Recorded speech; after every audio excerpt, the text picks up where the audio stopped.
Don't settle for anything less than you can be. Make your life a masterpiece. This is a series about how Sigmund Freud's ideas about the unconscious mind have been used by those in power to control the masses in an age of democracy. Last week's episode showed how Freud's ideas spread throughout America in the 1950s. They were promoted by his daughter Anna and by Freud's nephew Edward Bernays, who invented public relations. He brought Freud's theories into the heart of advertising and marketing. A man like you, with a car like this. What they both believed was that underneath all human beings was a hidden, irrational self, which needed to be controlled, both for the good of individuals and the stability of society. But the Freuds were about to be toppled from power by opponents who said they were wrong about human nature. The inner self did not need to be repressed and controlled. It should be encouraged to express itself.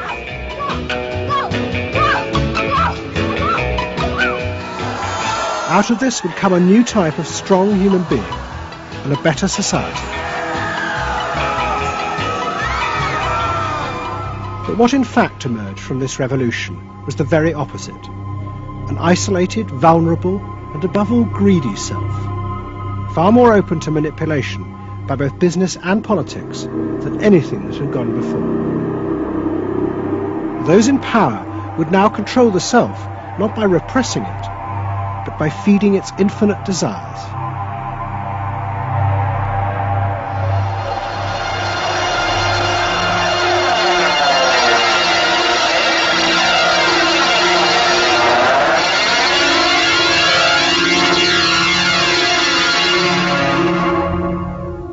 What goes on here is the liberation of feeling.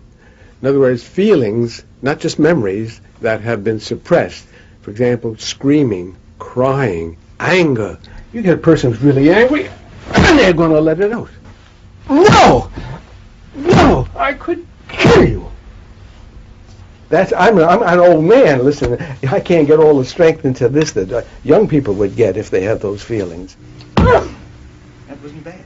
In the 1950s, a small group of renegade psychoanalysts began a new form of therapy.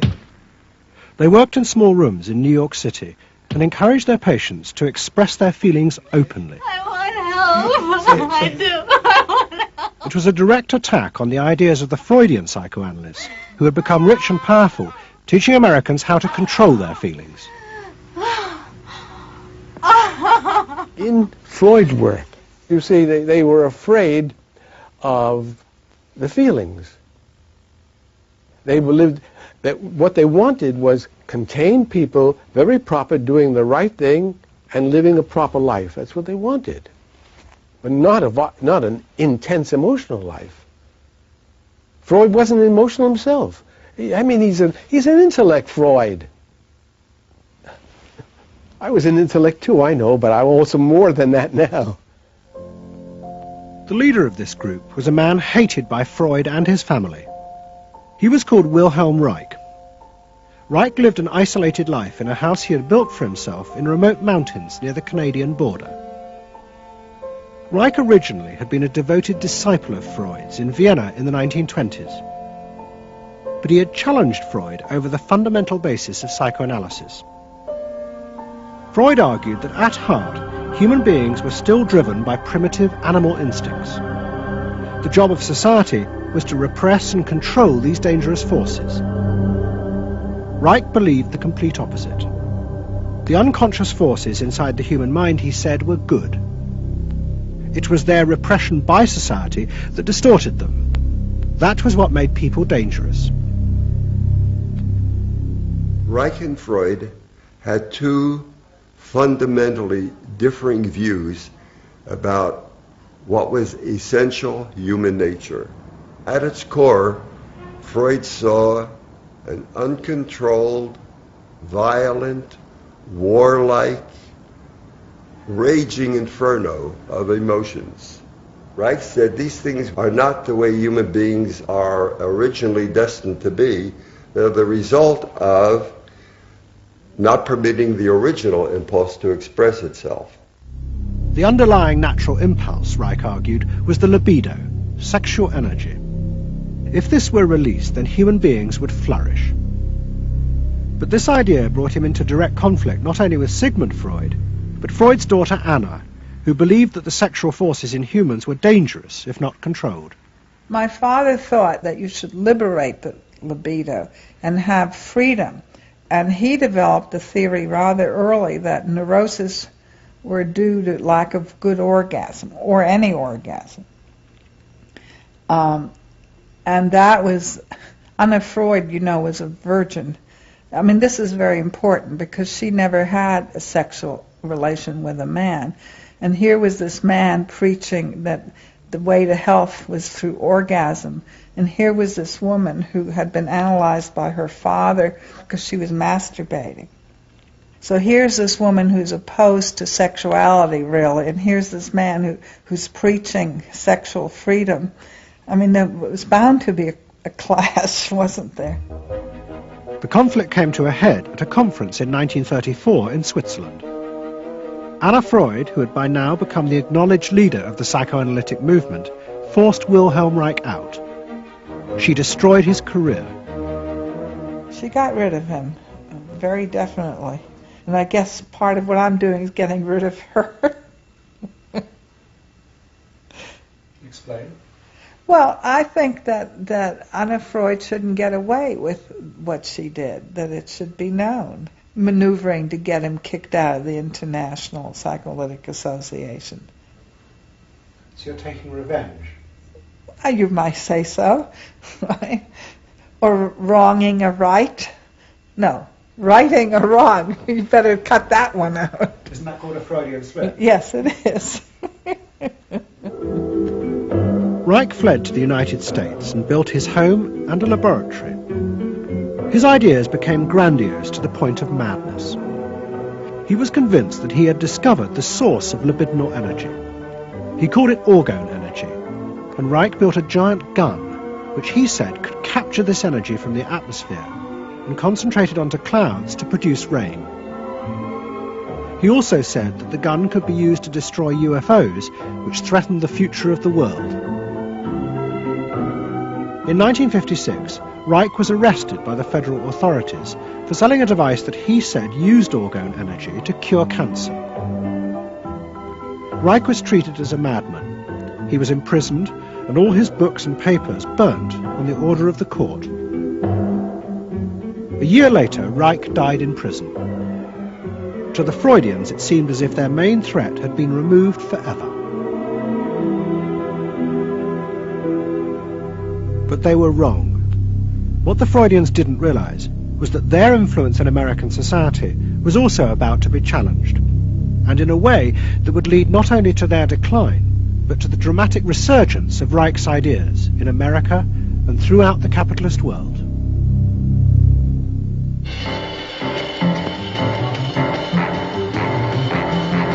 The consumer is king. His whim makes or unmakes manufacturers, wholesalers, and retailers. Whoever wins his confidence wins the game. Whoever loses his confidence is lost. By the late 50s, psychoanalysis had become deeply involved in driving consumerism in America. Most advertising companies employed psychoanalysts, and as last week's episode showed, they had created new ways to understand consumers' motives, above all with the focus group, in which consumers free associated their feelings about products. Out of this came new ways to market products by appealing to the hidden, unconscious desires of the consumer. Neutral stimulus, memorability, sheer deception, Great. Tilt-away steering wheel. Symbolic. a dream thing, the mistress. Something intimate is going on. But in the early 60s, a new generation emerged who attacked this. They accused American business of using psychological techniques to manipulate people's feelings and turn them into ideal consumers. Advertising was manipulation. It was a way to get you to do something that didn't come out of you.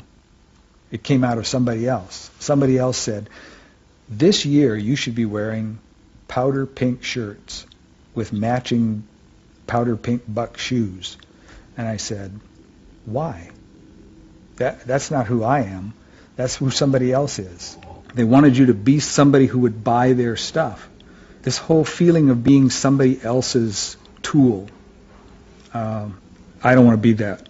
I don't want to be somebody else's man. I want to be me. In the mid-60s, a protest movement began on America's campuses. One of the students' main targets was corporate America. They accused the corporations of brainwashing the American public.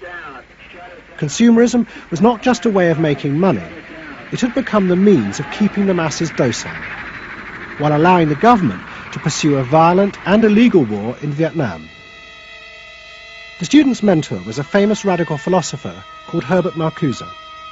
Marcuse had studied psychoanalysis and was a fierce critic of the Freudians. They had, he said, helped to create a world in which people were reduced to expressing their feelings and identities through mass-produced objects.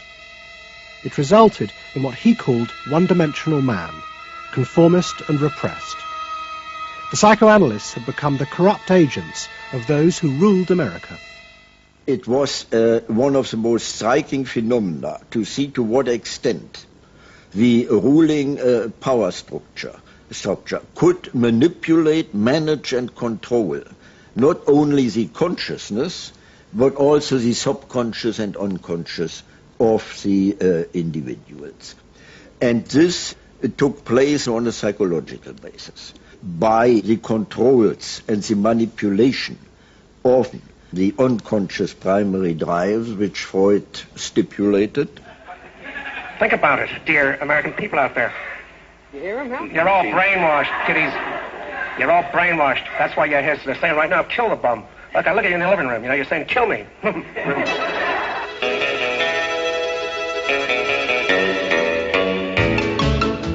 Following the logic of Marcuse's argument, the new student left set out to attack this system of social control. It was summed up in the slogan, "There is a policeman inside all our heads. He must be destroyed." And that policeman was going to be destroyed by overthrowing the state and the corporations that had put him there. One group, the Weathermen, began a series of bomb attacks on companies that they said both controlled people's minds through consumer products and made the weapons being used in Vietnam. There's no way to be committed to nonviolence in the middle of the most violent society that history's ever created. I'm not committed to nonviolence in any way. We want to live a life that isn't based on materialistic values, and yet the whole system of government and the economy of America is based on profit, on personal greed and selfishness. So that in order to be human, in order to love each other and be equal with each other and not place each other in roles, we have to destroy the kind of government that keeps us from asserting our positive values of life. But the American state fought back violently. At the Democratic Convention in Chicago in 1968, the police and the National Guard were unleashed to attack thousands of demonstrators. It was the start of a phase of ruthless repression of the new left in America. It culminated in the killing of 4 students at Kent State University 18 months later. In the face of this, the left began to fall apart. We had met the force of the state. It was much bigger and stronger and more powerful than we realized. And at that point, what seemed to happen was that there was a change in tactics. Confronted by this violent repression, many in the new left began to turn to a new idea. If it was impossible to get the policeman out of one's head by overthrowing the state, instead one should find a way of getting inside one's own mind and removing the controls implanted there by the state and the corporations. Out of this would come a new self, and thus a new society.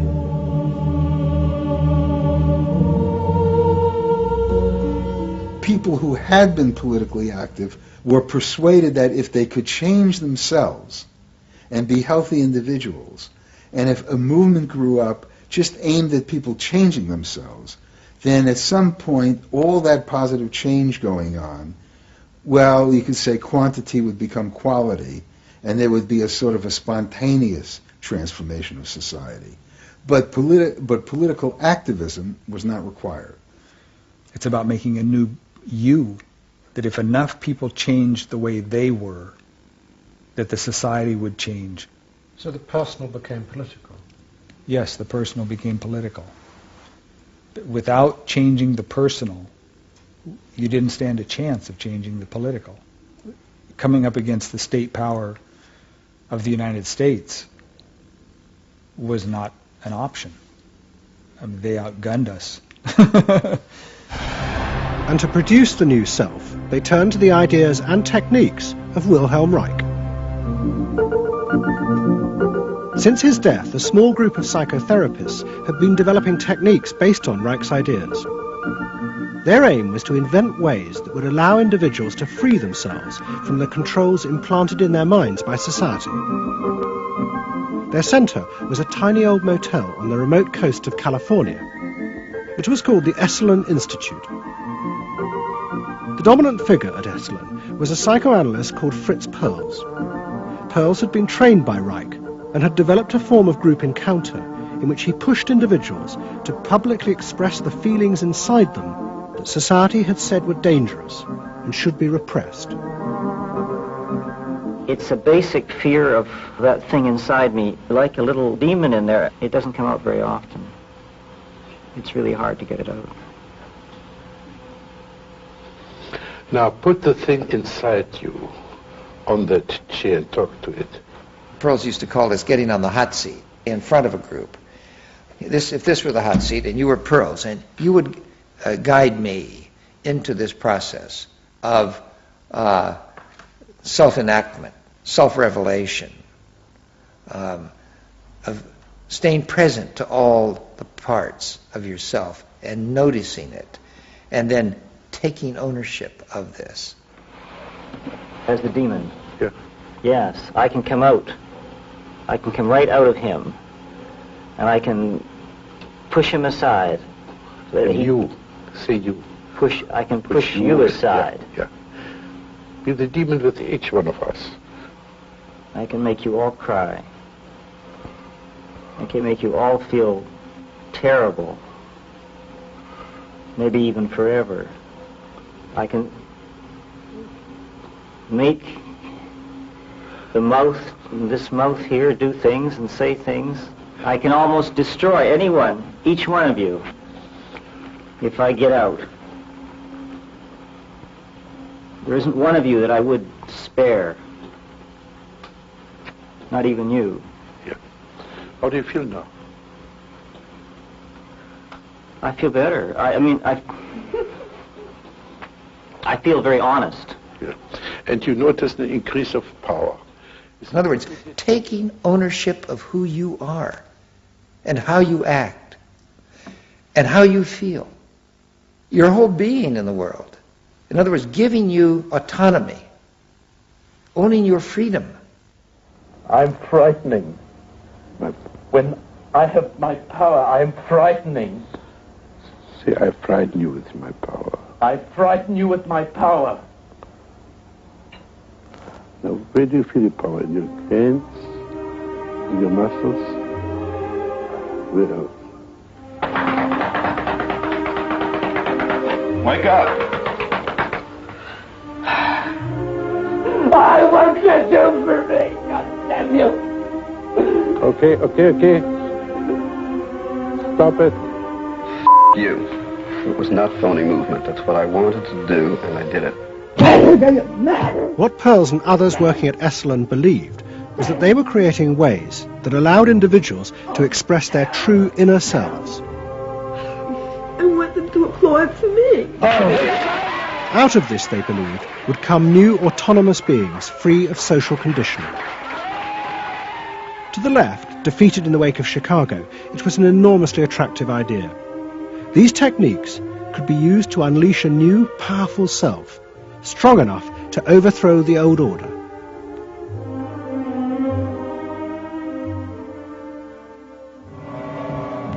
In the late 60s and early 70s, thousands flocked to Esalen. Only a few years before, it had been an obscure fringe institute. Now it became the centre of a national movement for personal transformation, the human potential movement.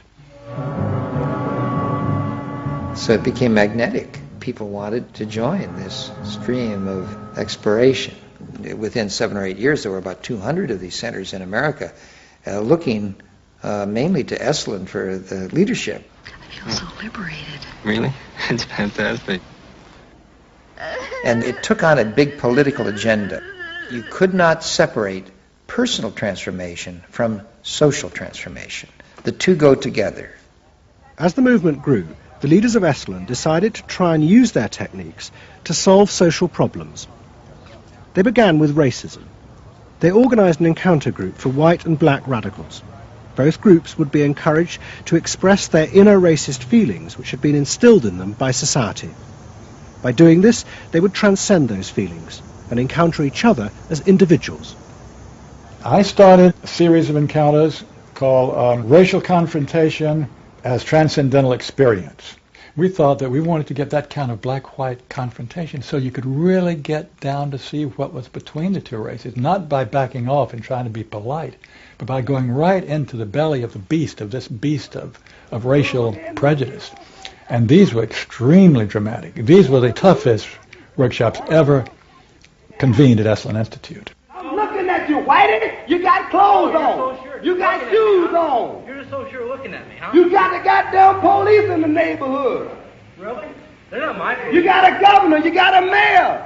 Oh, really? You got the president. You got ambassadors. You can vote, too. You got debts in Vietnam. That's the benefits of slave labor. You got buildings, skyscrapers that you dominate and control economically and politically. And tell me that it's not yours.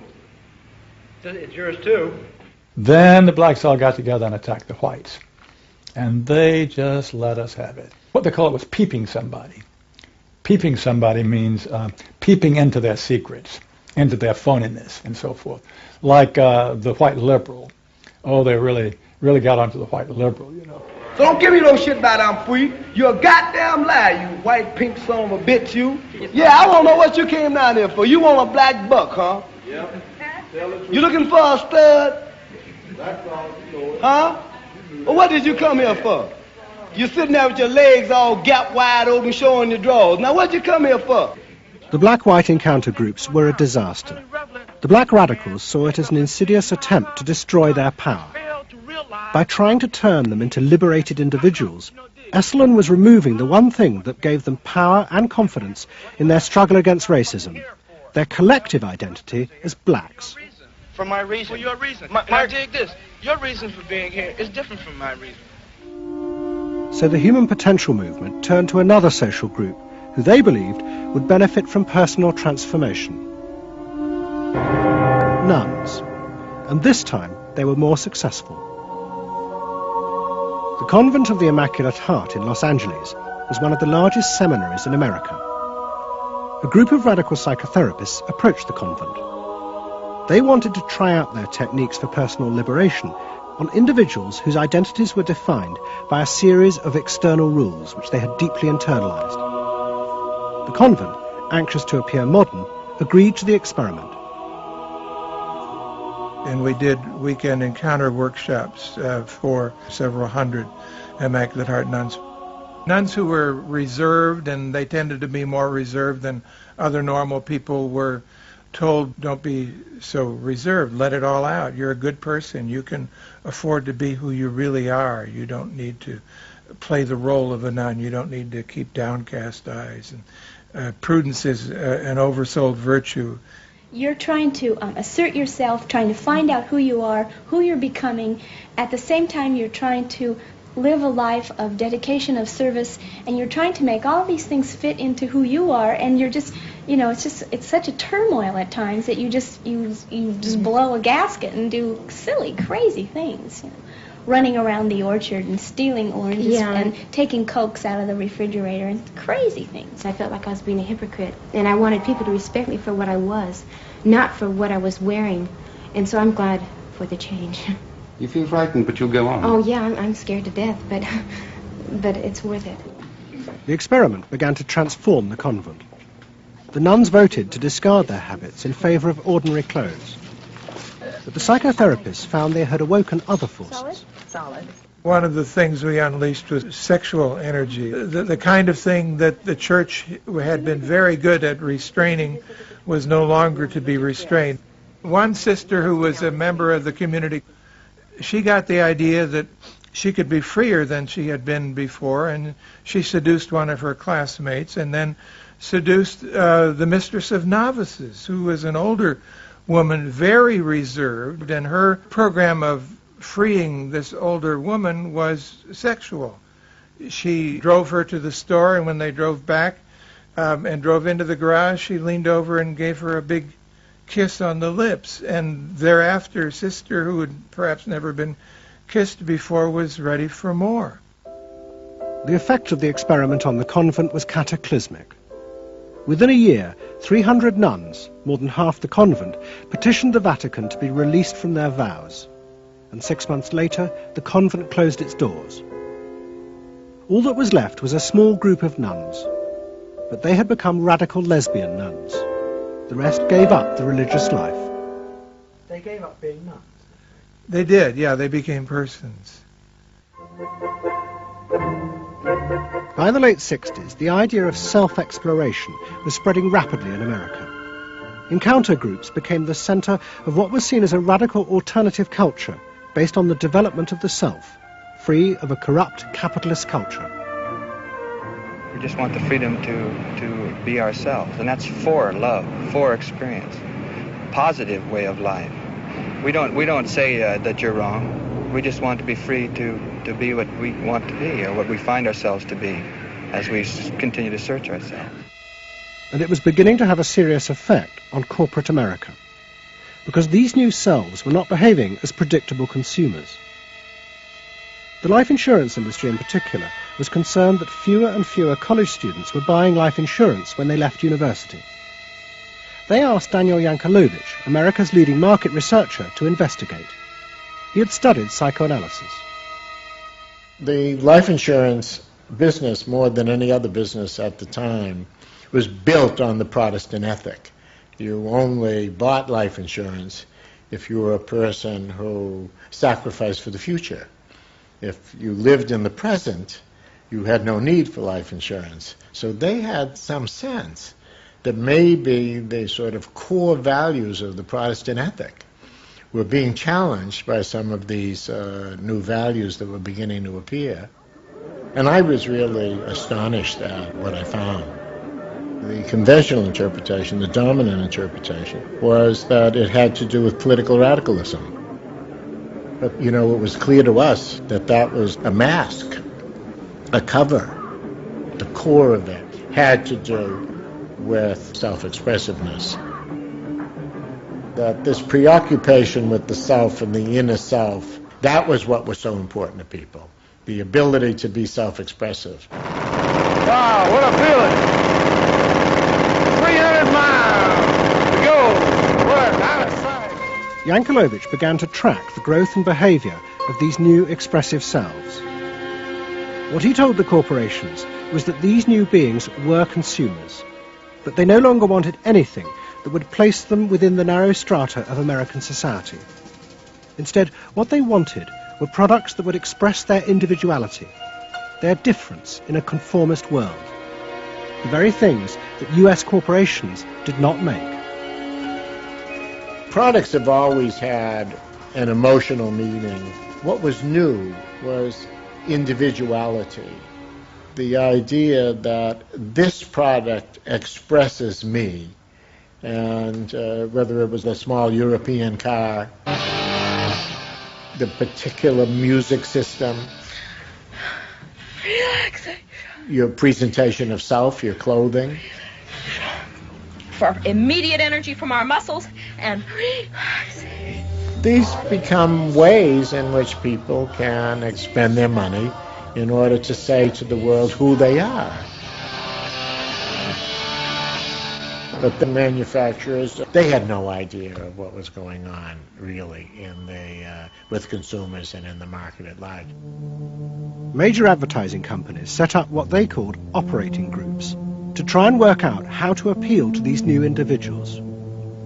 The head of one agency sent a memo to all staff. We must conform, he told them, to the new nonconformists. We must listen to the music of Bobby Dylan and go to the theatre more. But the problem was, few of the self-expressive individuals would take part in focus groups. The advertisers were left to their own devices. There's a new cereal that tastes so right. Makes you dance, it's a way out of sight. It's tasty little squares of malted wheat. It's crispy and it's crunchy and it tastes so neat. Faster though. That's what I'm saying. Use a folk rock with more rock than folk. And there was an even more serious problem. To make products for people who wanted to express themselves would mean creating variety. But the systems of mass production that had been developed in America were only profitable if they made large numbers of the same objects. This had fitted perfectly with the limited range of desires of a conformist society. The expressive self threatened this whole system of manufacture. And the threat was about to grow rapidly. Go! Because an entrepreneur had invented a way of mass-producing this new independent self.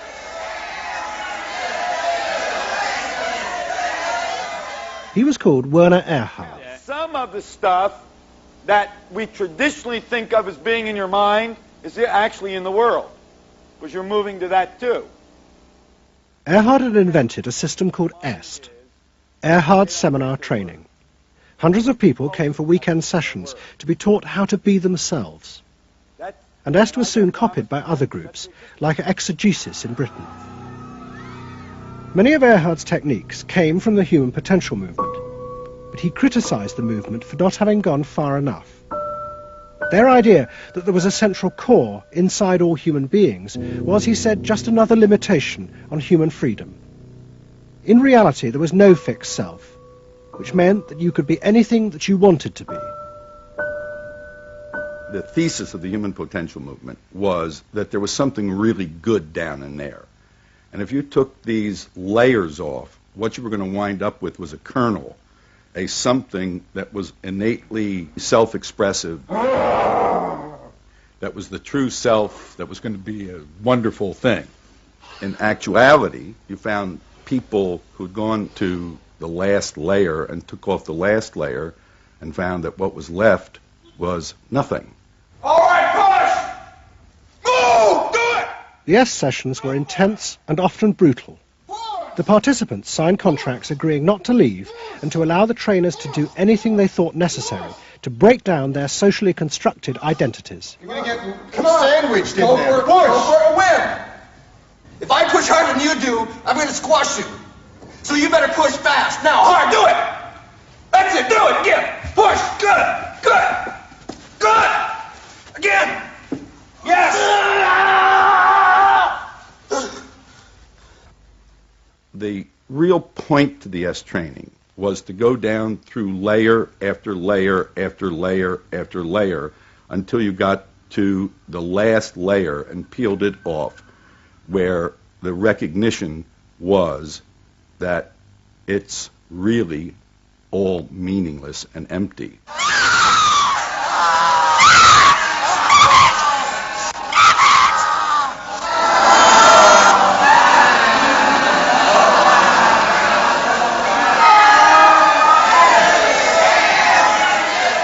Now, that's existentialism's endpoint.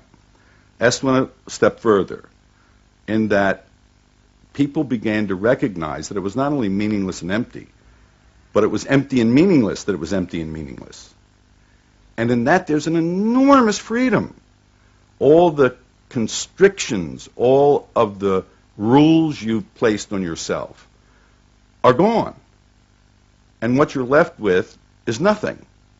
And nothing is an extraordinarily powerful place to stand, because it is only from nothing that you can create. And from this nothing, people were able to invent a life, and allowing them to create themselves. Invent themselves. You can be what you want to be. I want you to start to make that sound And on that sound, create and people the world the way you want to create it. What Earhart did was to say that only the individual matters, that there is no societal concern, that you living a fulfilled life is all you need be concerned about. Est people came out of those trainings feeling that it wasn't selfish to think about yourself, it was your highest duty.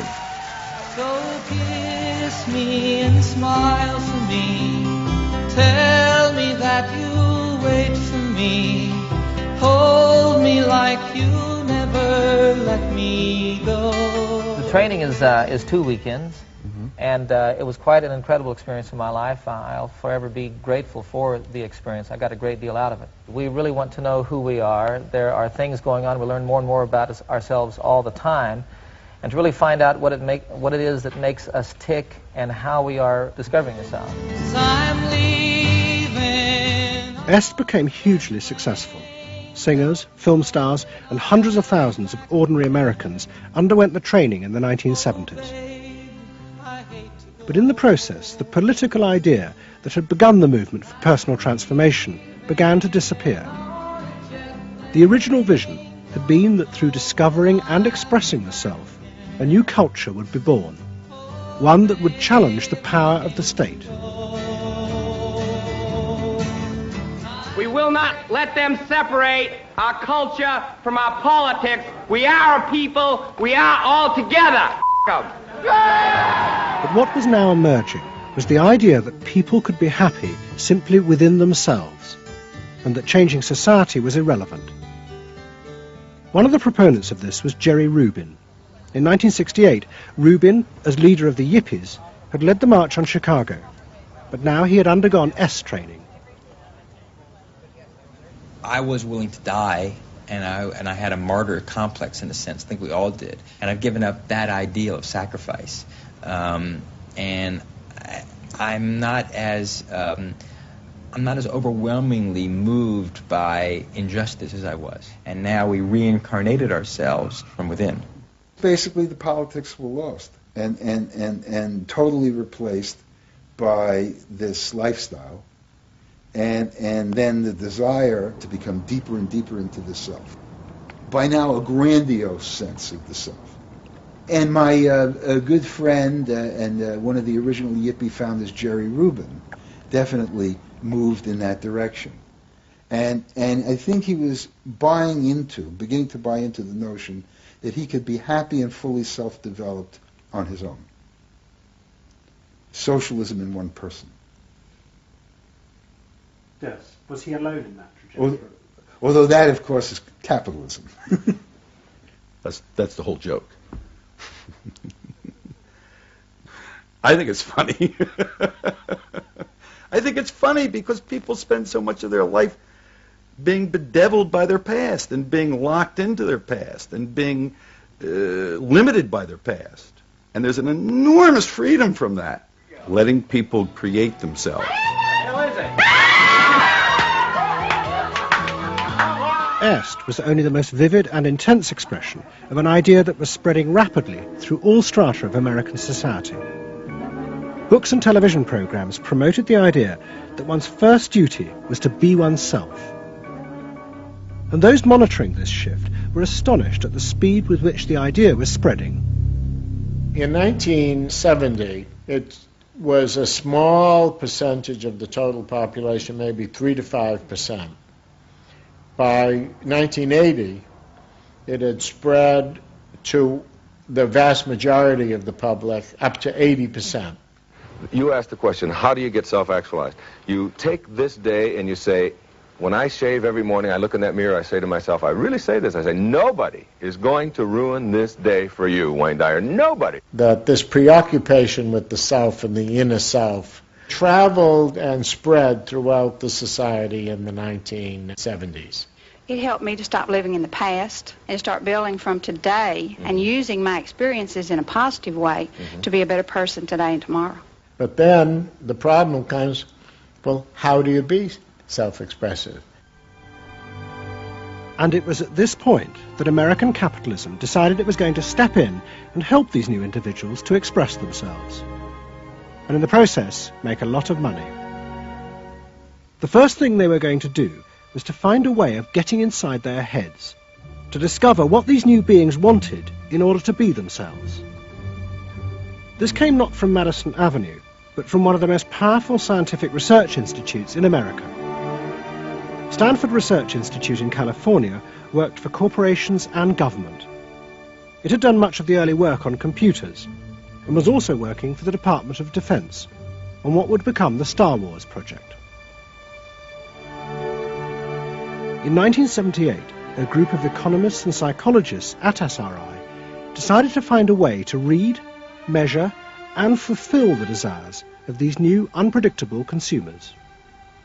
The idea was to create a rigorous tool for measuring a whole range of desires, wishes, values that prior to that time had been kind of overlooked. They say in business, what gets measured gets done.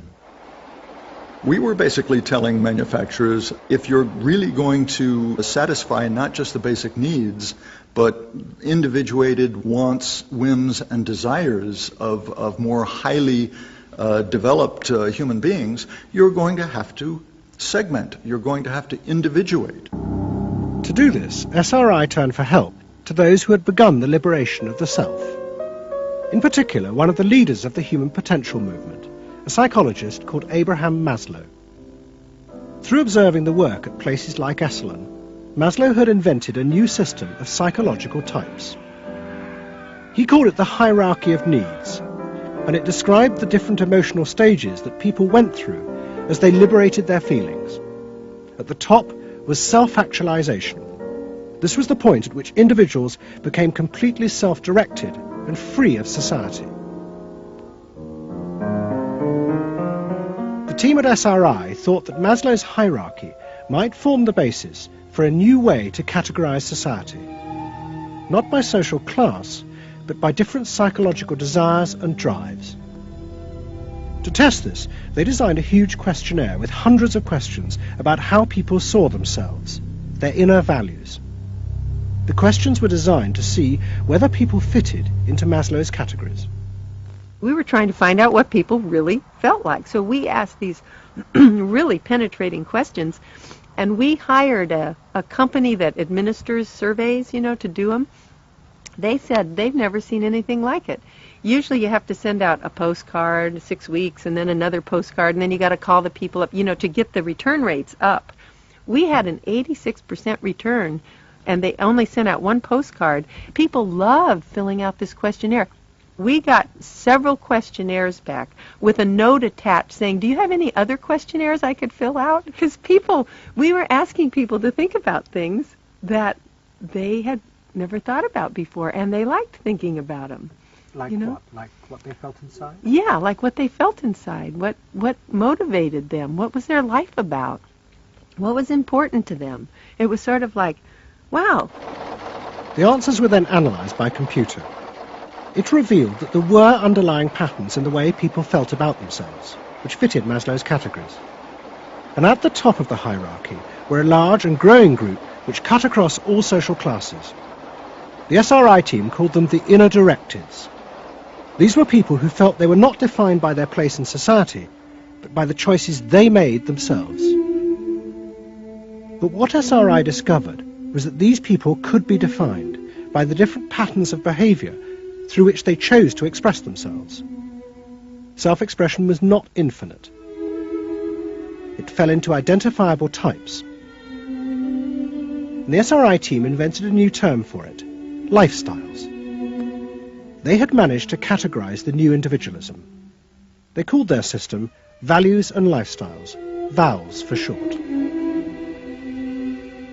At the forefront of this change are three new VALS groups we call inner directive. These are people for whom personal satisfaction is more important than status or money. They tend to be self-expressive, complex, and individualistic.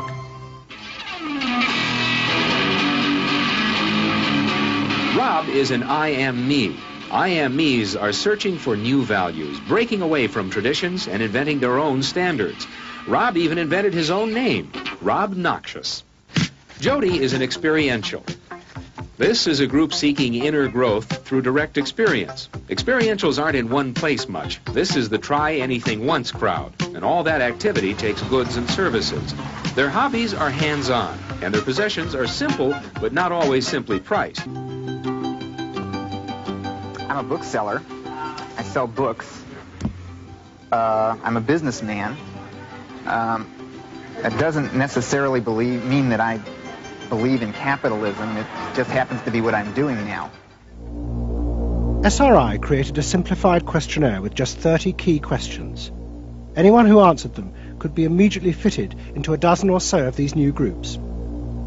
It allowed businesses to identify which groups were buying their products, and from that, how the goods could be marketed, so they became powerful emblems of those groups' inner values and lifestyles. It was the beginning of lifestyle marketing. So it allowed people not just to look at people as demographics, group of age and income and whatever, but to really understand the underlying motivations. I mean, most of marketing was looking at people's actions and trying to figure out what to do. But what we were doing is we were trying to look more into people's underlying values so that we could predict what is their lifestyle, what kind of house do they live in, what kind of car do they drive. So the corporations were then able to sell things to them by understanding them, by having labels, by knowing what these people look like, where they live, what their lifestyles are. If a new product expressed a particular group's values, it would be bought by them. This is what made the values and lifestyle system so powerful. Its ability to predict what new products self-actualizers would choose. And this power was about to be demonstrated dramatically. Valves would show it could predict not just the products they would buy, but the politicians they were going to choose to elect. Ladies and gentlemen, the next president of the United States of America, Ronald Reagan! In 1980, Ronald Reagan ran for president. He and his advisors were convinced they could win on a program of a new individualism. It would be an attack on 50 years of government interference in people's lives. I wrote a speech about let the people make the basic decisions, get judges out of the way, get bureaucrats out of the way, get centralized government out of the way. I gave Reagan a choice of several titles for the speech, and the one he picked was let the people rule. Let the people regain rule, regain control over their own destiny away from a remote elite in Washington. I would like to think that the kind of leadership that I would exercise in Washington is not the kind of leadership that I would pretend that I can solve all the problems I've been discussing here, but that together, you and I can. I would like to take the lead in taking government off the backs of the American people and turning you loose to do what I know you can do. It was radical. Moderate Republicans thought it was suicide. Jimmy Carter called it ridiculous. The press was extremely negative. But the odd thing is that it polled very well in New Hampshire, which was the first primary state, the state that we had to win. What was odd was that there seemed to be a strange mosaic of support for Reagan's policies. The traditional pollsters could see no coherent pattern across class, age, or gender. But those who had designed the values and lifestyle system believed that they knew why. They were testing their system in both America and Britain. And they were convinced that both Reagan's and Mrs. Thatcher's message about individual freedom would appeal to the group at the top of their hierarchy, the inner directeds, because it fitted with the way they saw themselves. They were really concerned about being individuals, being individualistic.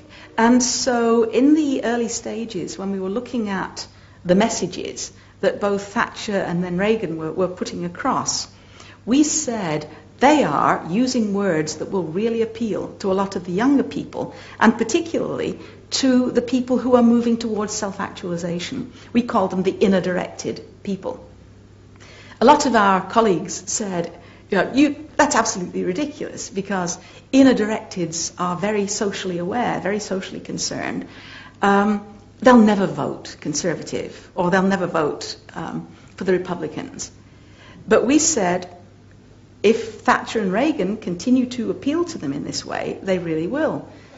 And I vision leadership in taking government off your backs and turning you loose to do what you can do so well. Thank you very much.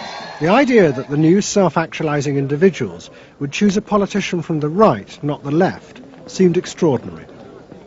But to test their prediction, the Values and Lifestyles team did a survey of voting intentions, and they correlated it with their new psychological categories.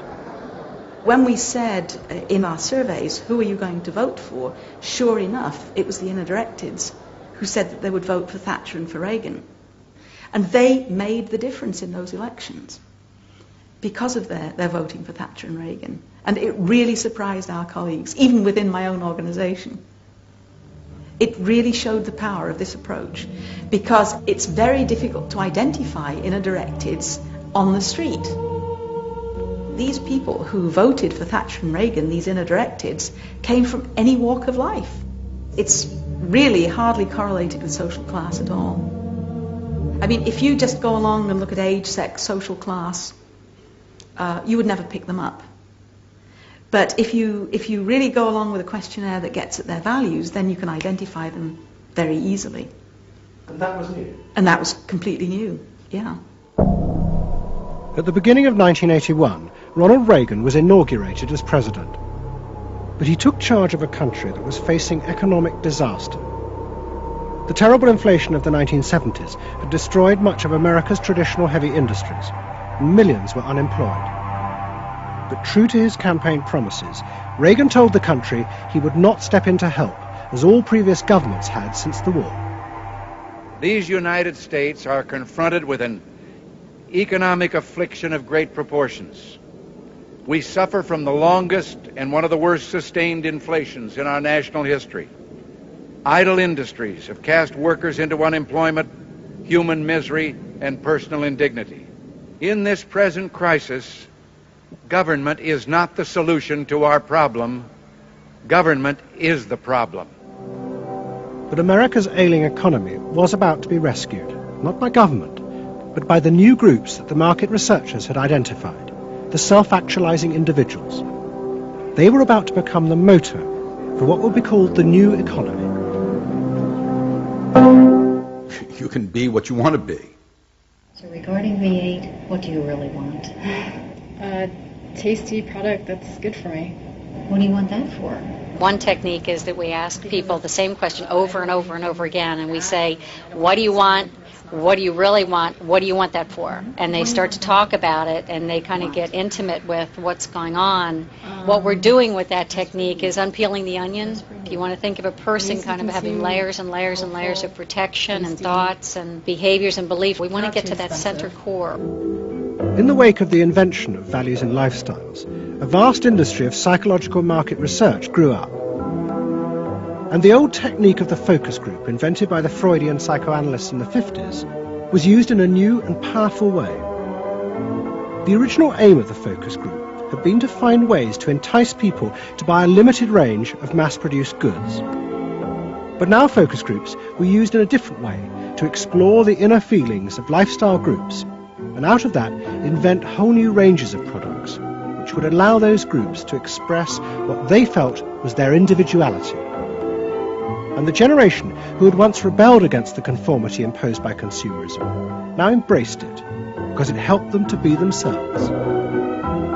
What capitalism managed to do that was brilliant was to actually create products that people like me would be interested in, that people like Jerry Rubin would be interested in. Capitalism developed a whole industry at developing products that evoked a larger sense of self, that seemed to agree with us that the self was infinite, that you could be anything you wanted to be, that took our philosophy and agreed with it, and then created products that supposedly helped you, aids, that helped you be this limitless self. The product sells you a way of life, a way of being. The product sells you values. You dress this way, you live in a house like this, you have furniture like this, you use this computer. Do you have the regular jeans or? Oh, Gloria Vanderbilt does a lot in denim, in silks, and in cotton. You eat in these restaurants, there are values there, hipness, coolness. This is not, I repeat, not a marketing scheme. So the notion that you could buy an identity replaced the original movement notion that you were perfectly free to create an identity. And you were perfectly free to change the world and make the world anything you wanted it to be. Well, what I wear is a statement. And this vast range of new desires fitted perfectly with changes in industrial production. Computers now allowed manufacturers to economically produce short runs of consumer goods. The old restrictions of mass production disappeared, as did the worry that had bedeviled corporate America ever since mass production had been invented, that they would produce too many goods. With the new self, consumer desire seemed to have no limit. In the United States, the concern of companies was always that supply would outstrip demand, that we were producing too much, and that there was not a market for it.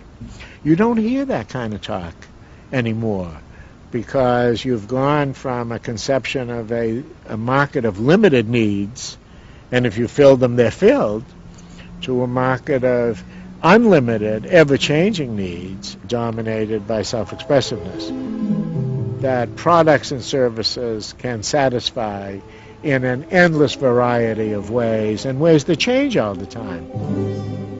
And consequently, economies have unlimited horizons.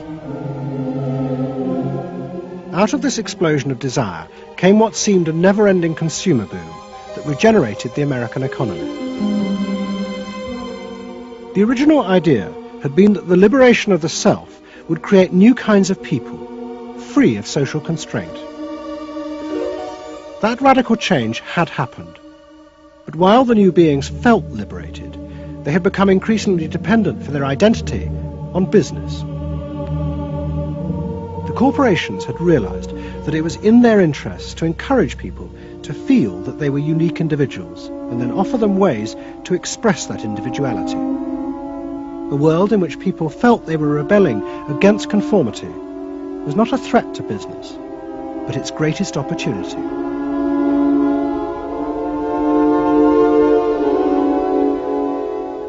It was, in a sense, the triumph of the self. It was the triumph of a certain self-indulgence, a view that everything in the world and all moral judgment was appropriately viewed through the lens of personal satisfaction. Indeed, the ultimate ending point of that logic is that there is no society. There is only a bunch of individual people making individual choices to promote their own individual well-being.